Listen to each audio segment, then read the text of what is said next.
if I lay down and I play dead and I stay dead, maybe you'll get sick of being the monster out of my head, under my bed. Think you're something out of my Oke, kembali lagi di forum Timnas. Kali ini gue akan bahas pertandingan antara Timnas Indonesia U19 berhadapan dengan Vietnam U19 di Piala AFF 2022 U19. Jadi Piala AFF U19 itu tuan rumahnya itu kita Indonesia, dan mainnya juga tadi di Stadion Patriot, full house, luar biasa. Memang gue apresiasi sekali. Memang kita itu memang Indonesia ini terkenal memang sudah turun menurun, itu budayanya itu memang sepak bola ini nomor satu, olahraga. Jadi terlihat di segala kelompok umur ini antusias, fanatisme dari supporter pendukung timnas Indonesia ini sangat luar biasa. Dari U19, U23 bahkan sampai senior, tidak ada bedanya. Ini menurut gue sudah merupakan suatu prestasi di mana jarang sekali timnas yang junior U19, U23 bahkan U16 itu mendapatkan sorotan dari para supporter seantusias timnas Indonesia. Luar biasa. Itu yang pertama gue ingin apresiasi. Kita masuk ke pertandingannya. Jujur, kalau dilihat dari starting 11, karena ini U19 ya, setiap tahun itu pasti berganti. Setiap event AFF, setiap event AFC, mau SEA Games itu pasti, bukan SEA Games, piala-piala U19, Toulon kemarin juga itu ganti-ganti. Ya, pasti selalu berganti pemainnya. Jadi yang gue tahu itu benar-benar cuman 2-3 pemain gitu. Marcelino yang sudah sering main di timnas, Ronaldo Kuate, sama mungkin strikernya Hoki, karena ya namanya gampang lah istilahnya. Itu di Toulon gue sempat nonton nih orang.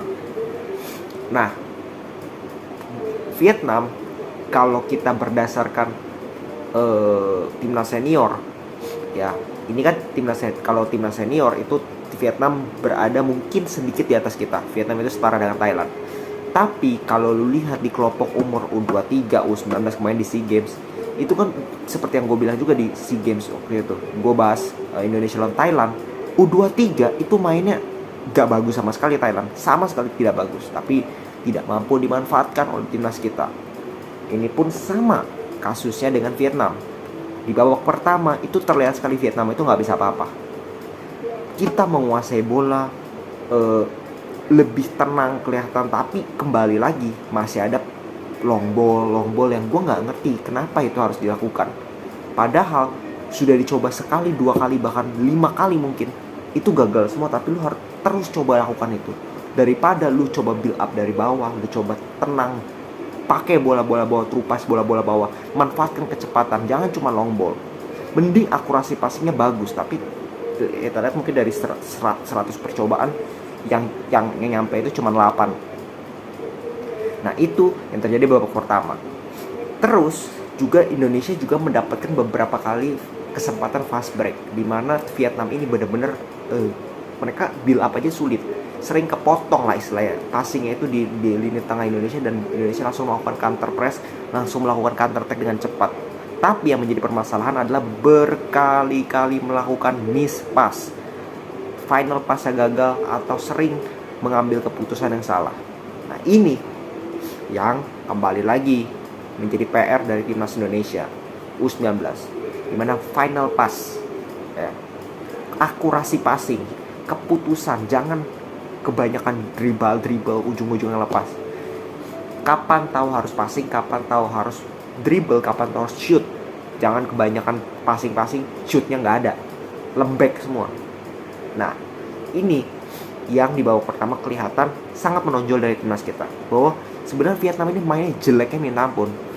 Kita memang secara permainan lebih bagus daripada Vietnam, tetapi secara efektivitas tidak sama sekali menunjukkan lebih baik daripada Vietnam. Sama buruknya. Bahkan untuk tim yang menguasai pertandingan, kita gagal memanfaatkan atau create peluang aja itu gagal.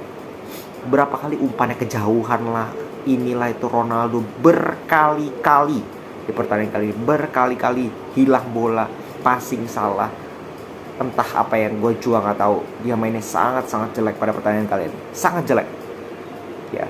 Jadi ya masuk babak kedua pun tidak banyak berubah. tidak banyak berubah walaupun pergantian pemain bla bla bla. Vietnam menit 75 udah jatuh, udah males gue nontonnya. Jatuh bisa 5 menit ya. Gue juga tidak impress sama sekali dengan Vietnam, makanya gue bilang Vietnam itu nggak ada bagus-bagus yang mainnya tadi barusan. Ini gue bikinnya setelah matchnya selesai.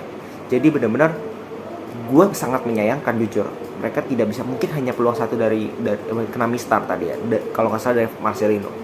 Sisanya tendangannya, aduh, lembek, passingnya salah terus, kebanyakan long ball. Babak kedua lebih banyak long ball, lebih banyak akurasi passingnya, lebih hancur lah istilahnya. Ya, gue lihat, ya mungkin ini bisa jadi pertandingan pertama, mereka butuh adaptasi, mereka masih nervous, bla bla bla, mereka. Ya, gue paham, tapi kalau berkaca ini adalah skuad yang dipersiapkan untuk Piala Dunia, kan kita targetnya nanti Piala Dunia U20. Kalau mainnya seperti ini, aduh, jujur, ya berat banget. Karena lawannya ini bukan Vietnam, Thailand, lawannya itu tim-tim Eropa. Hey, ingat, lawannya tim-tim Eropa, jadi standar kita tuh harus tinggi. Memang ini U19, butuh proses, butuh waktu, betul, gue paham. Permainannya juga butuh adaptasi, betul gue paham. Tapi jangan lupakan target kita, Piala Dunia. Jangan sampai memalukan saja di Piala Dunia. Anggap AFF ini adalah pemanasan, gak ada masalah. Anggap Piala AFF ini lu uji coba, gak ada masalah. Dan Sintayong gue jamin juga sangat kecewa dengan penampilan dari tim-tim pemain-pemainnya, terutama dari pemain depan. Ya, pemain depannya ini sangat-sangat apa ya, kalau gue bilang passingnya itu buruk sekali gitu. Lu final pass aja gak bisa gitu, terupas kejauhan lah, entah dribble hilang lah, kontrolnya jelek lah, shootingnya melempem lah. Jadi jujur gue sangat kecewa.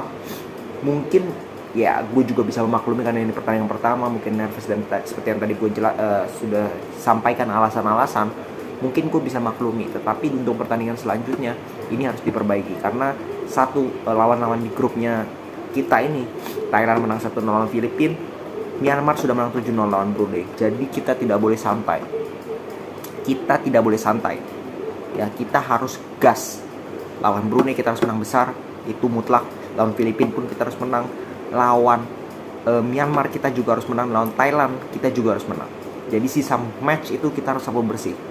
Ya, gue mau lihat timnas itu menunjukkan bahwa ya, kritikan gue tadi salah. Apa yang gue bilang tadi, mereka bisa buktikan di pertandingan kedua sampai terakhir bahwa mereka bisa perform.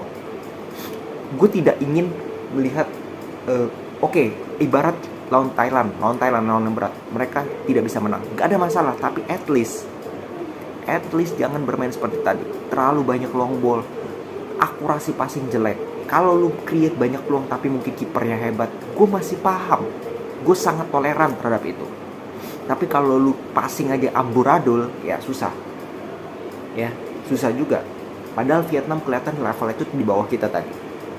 Kalau lu lawan tim yang di bawah kita aja kayak gitu mainnya, nanti ketemu Thailand, mungkin gua nggak tahu permainannya seperti apa Thailand jujur.